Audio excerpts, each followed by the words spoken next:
Shalom Bapak Ibu Saudaraku yang dikasihi Tuhan, puji Tuhan di siang yang penuh berkat ini kita boleh datang kembali memuji memuliakan nama Tuhan lewat siaran Menara Doa live streaming AGCC GBT Kudus.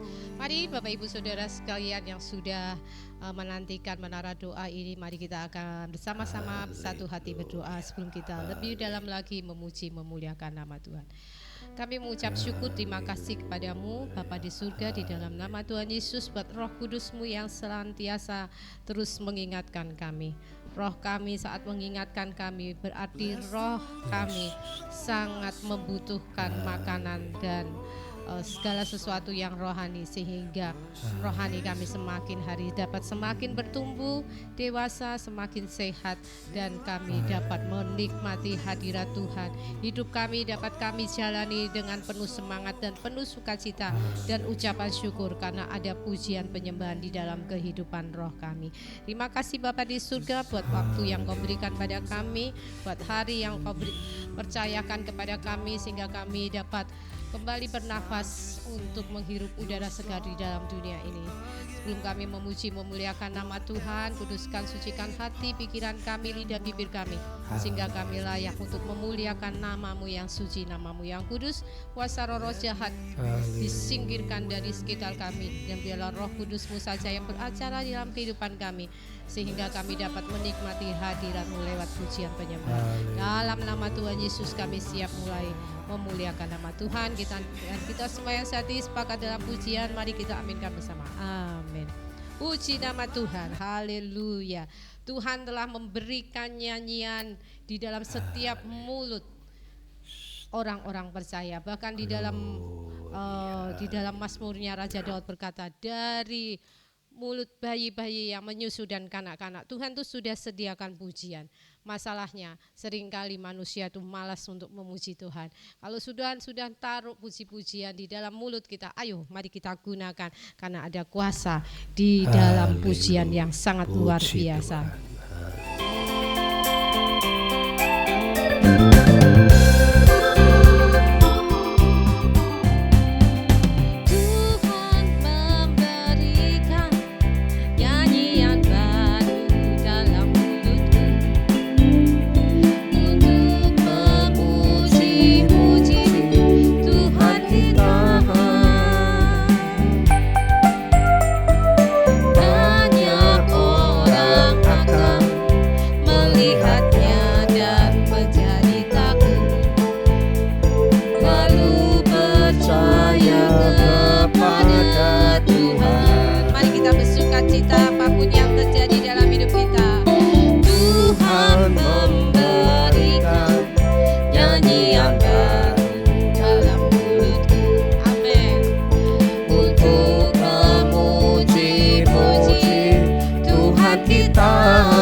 Jesus.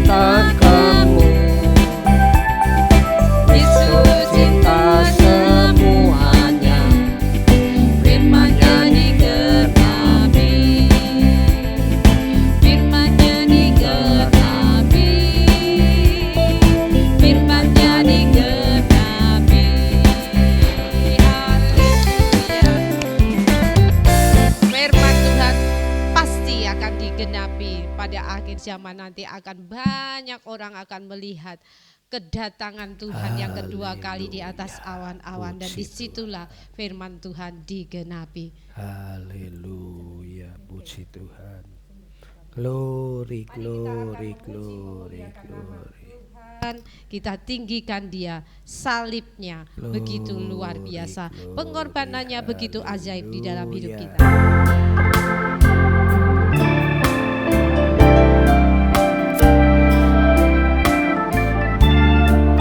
Kami bersyukur betapa besar kasih-Mu Tuhan untuk manusia. Betapa besar kasih-Mu, Kau selamatkan hidupku. Salib beratmu dan membuatku berpaling untuk membelaku, untuk membelaku. Hidupku hanya bagimu, mengagungkan namamu.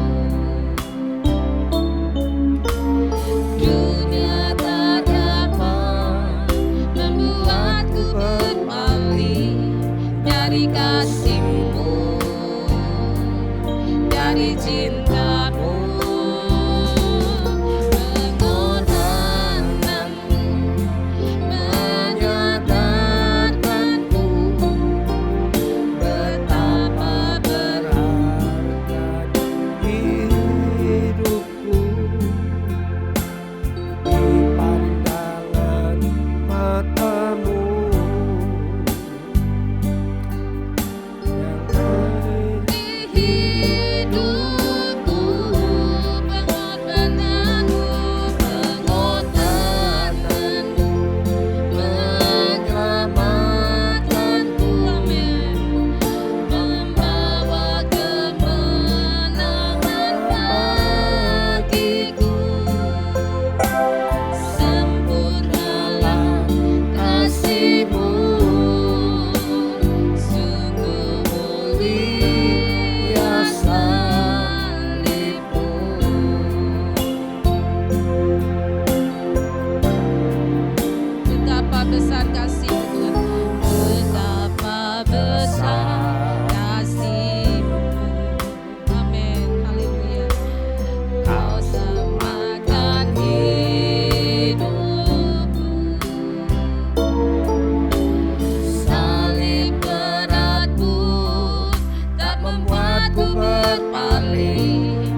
mencapai tujuan iman kami.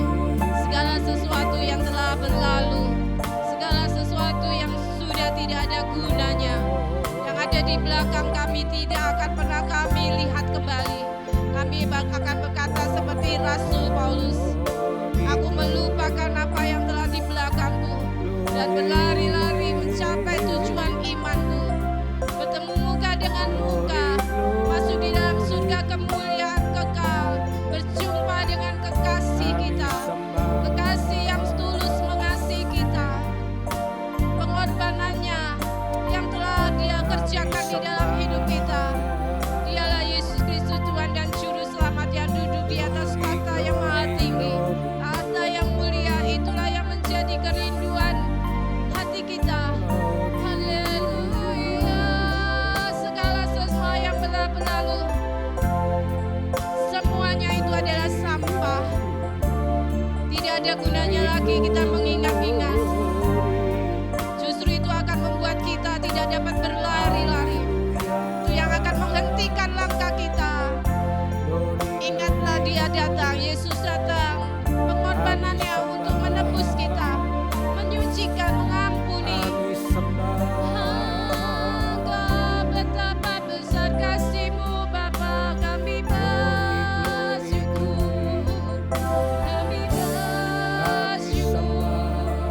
Pengorbanan-Mu itu yang menyelamatkan kami dan menyadarkan kami betapa besar kasih setiamu. Betapa besar kasih setiamu ya Tuhan, anugerah-Mu yang ajaib. Haleluya. Glory, glory, haleluya, Engkau ajaib, haleluya, Engkau luar biasa, tak berkesudahan kasih-Mu Tuhan. Haleluya. Firman-Mu yang berkata, Firman-Mu berkata, haleluya. Firman-Mu yang berkata kepada kami, Glory.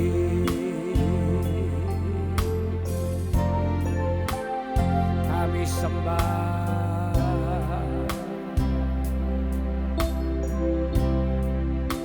kami puji nama-Mu. dengan sayap-Mu ku akan terbang tinggi di tengah badai hidup. Ku tak menyerah, Kau kekuatan dan perlindungan bagiku, pertolongan-Mu di tempat maha tinggi. Ku mengangkat tanganku, aku berserah, Kau ku nantikan, Kau yang ku sembah, Yesusku, Rajaku.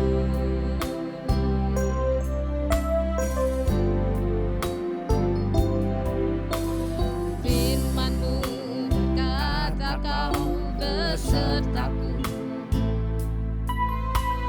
maka kuat roh dan jiwaku.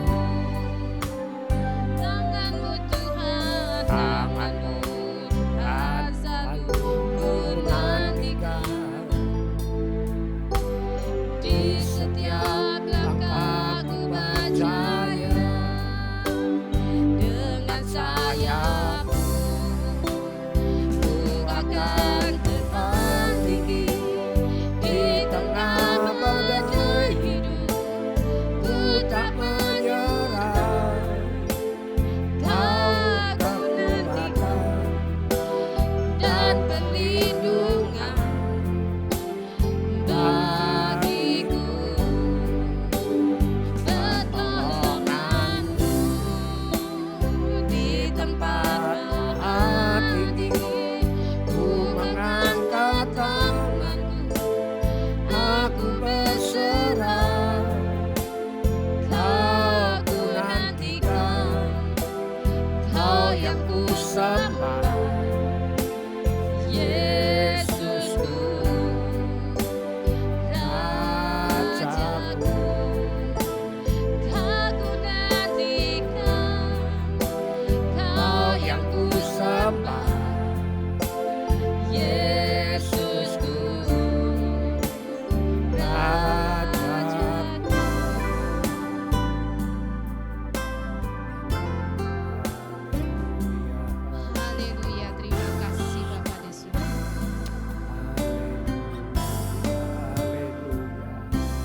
Puji Tuhan, haleluya. Kami mengucap syukur kepada Tuhan. Saat ini kami datang menyembah-Mu, memuji-Mu. Kami mengembalikan hormat, pujian, karena itu semua adalah milik-Mu. Dan kami harus kembalikan kepada pribadi-Mu. Tuhan Yesus, kami bersyukur Engkau selalu ada bersama kami, memberi tuntunan, memberi nasihat. Engkau selalu menyertai kami, dan tanpa kami sadari, rancangan-Mu, rekayasamu selalu mendatangkan kebaikan bagi kami. Terima kasih Tuhan Yesus. Saat ini kami mendoakan buat para pemirsa yang sedang mengikuti acara ini, dimanapun mereka berada. Tuhan, Engkau tahu berbagai persoalan, problem yang dihadapi oleh anak-anak-Mu. Tetapi kami yakin dan percaya bahwa Tuhan selalu tidak pernah meninggalkan anak-anak-Mu. Dan Tuhan, apapun yang menjadi masalah keluarga, pekerjaan, anak-anak, Tuhan, kami yang selalu memuji dan menyembah-Mu, selalu taat firman-Mu, pasti selalu Engkau memberi pertolongan. Itu sebabnya kami tidak ragu, kami percaya semua itu hanya masalah waktu. Jikalau kami menanti dengan ucapan syukur, maka kami akan melihat perbuatan-Mu yang ajaib. Kami juga berdoa untuk pemilu bulan depan. Tuhan tolong supaya negeri ini aman, tentram, damai, tidak ada kerusuhan, tidak ada provokasi, sehingga semua pendukung-pendukung tidak saling bertikai, tetapi para pendukung sadar bahwa calon-calon pilihan mereka sepertinya sekarang bersaing, tetapi nanti juga bisa bersatu lagi. Itu sebabnya berikan bangsa kami pengertian itu. Mereka tidak perlu membabi buta membela pendukungnya. Tuhan Yesus, kami berdoa tahun 2024 ini kiranya Tuhan membuka jalan bagi yang tertutup. Dan kami berdoa untuk pertobatan jiwa-jiwa, khususnya di kota kami, kota Kudus. Tuhan berikan mimpi dan penglihatan. Melalui YouTube, melalui media sosial, Engkau berbicara, menyatakan kebenaran. Roh Kudus memakai semua media sosial untuk mencelikkan mata yang buta, membangkitkan yang mati rohani, dan membuat yang lumpuh berjalan. Terima kasih Tuhan. Kami akan merenungkan sedikit firman-Mu. Tuhan tolong kami supaya kami semakin mengenal pribadi-Mu lewat firman-Mu. Dalam nama Tuhan Yesus kami berdoa. Amin.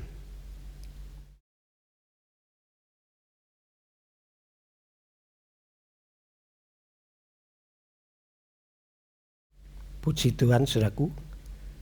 Selamat bertemu kembali di acara Menara Doa Online pada siang hari ini. Pembacaan Alkitab kita ada di 2 Samuel pasal 10, 11 dan 12. Pembacaan kita ada di 2 Samuel pasal 10, 11 dan 12.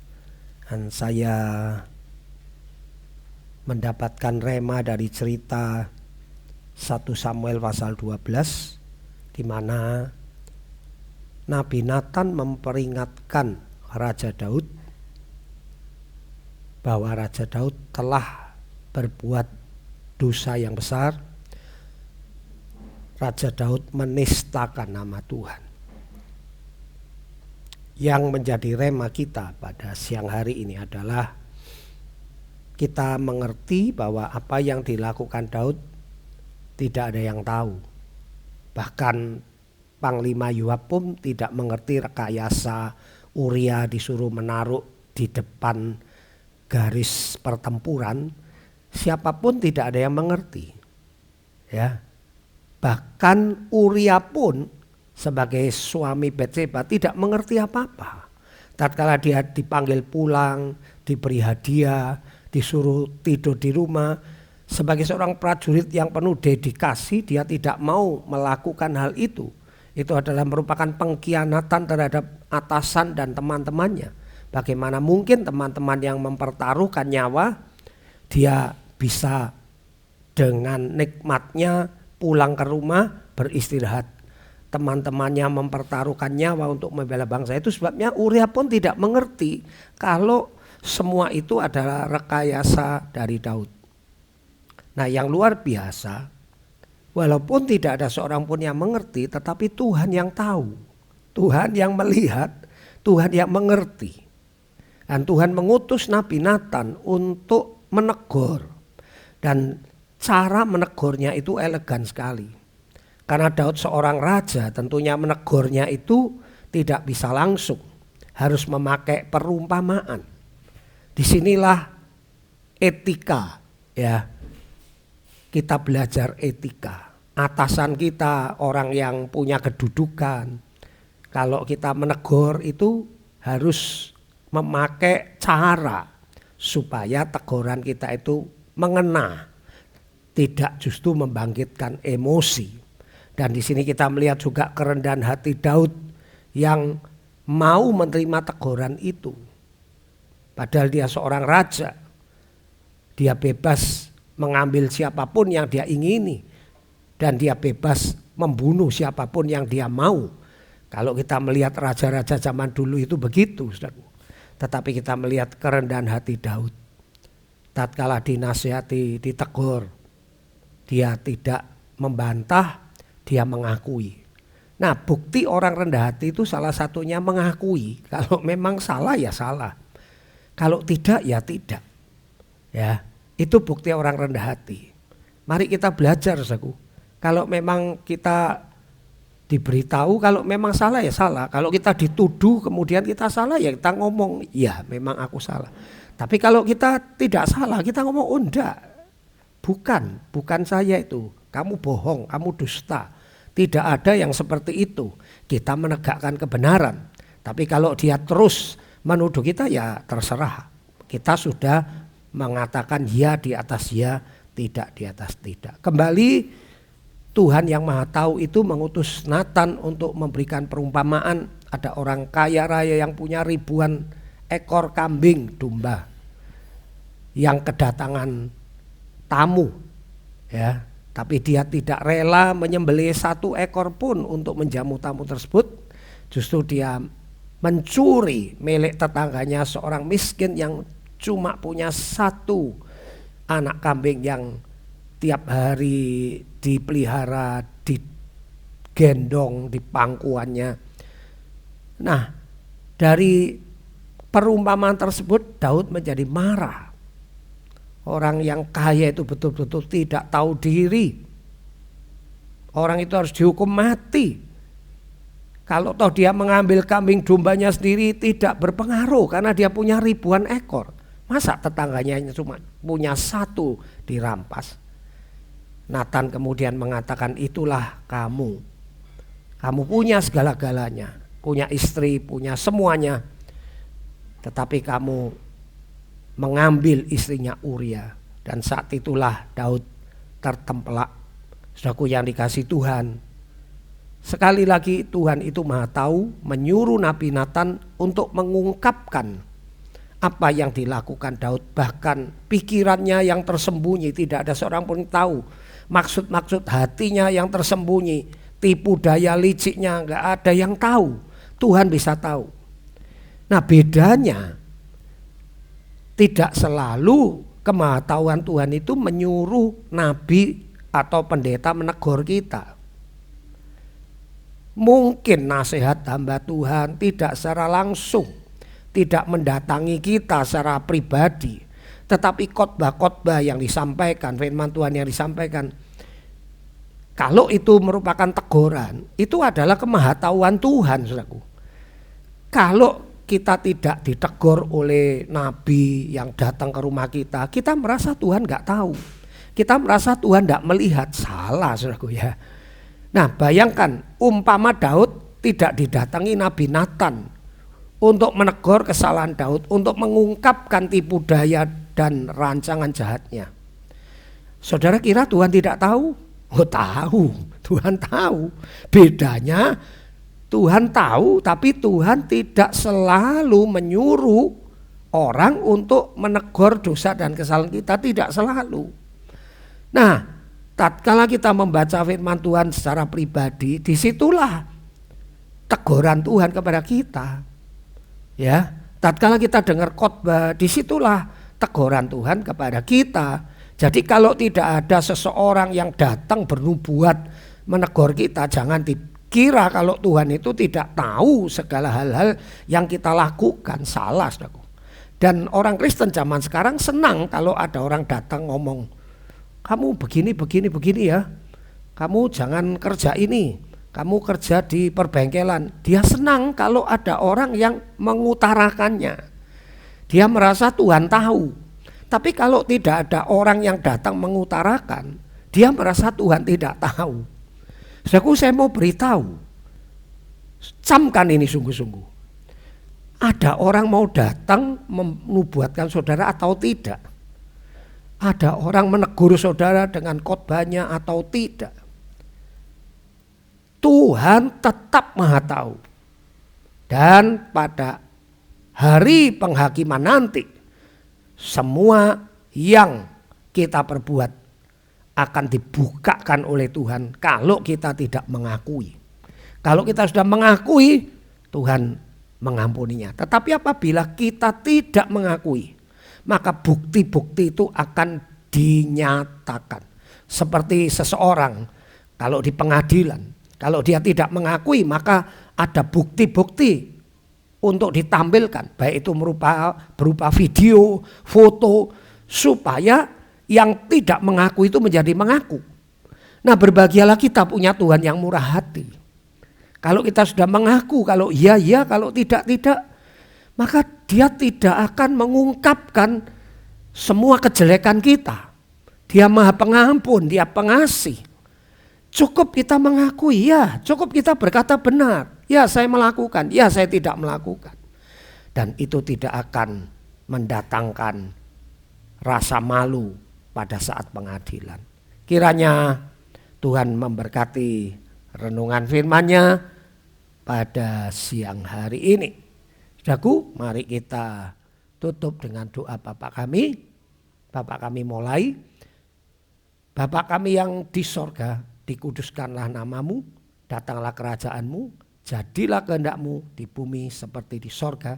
Berikanlah kami pada hari ini makanan kami yang secukupnya. Dan ampunilah kami akan kesalahan kami, seperti kami juga mengampuni orang yang bersalah kepada kami.